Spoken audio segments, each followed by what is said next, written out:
Terdapat sejumlah adegan yang sempat membuat Barada Richard Eliezer atau Baradae kaget saat rekonstruksi tewasnya Brigadir J digelar pada Selasa 30 Agustus 2022. Lembaga Perlindungan Saksi dan Korban atau LPSK pun mengungkap reaksi spontan Baradae kala itu. Disebutnya pria yang kini menjadi tersangka tersebut langsung mengungkapkan protesnya.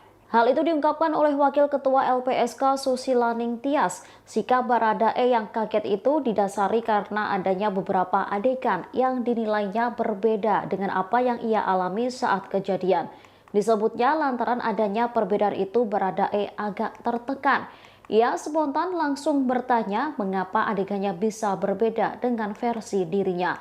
Oleh karena itu, tim penyidik memberikan opsi untuk menggantikan peran para tersangka. Disebutkan Susi, sejumlah perbedaan itu muncul dari Baradae, Ferdi Sambo, dan Kuat Ma'ruf, sehingga rekonstruksi digelar sesuai keterangan masing-masing tersangka. Bahkan ada beberapa adegan yang diperagakan oleh peran pengganti, dalam hal ini penyidik Polri. Kendati demikian, Susi tidak menjelaskan secara detail perihal adegan apa yang dinilai berbeda oleh Baradae. Ia hanya memastikan kalau perbedaan itu sejauh yang ia amati hanya perihal penempatan posisi para tersangka pada saat kejadian.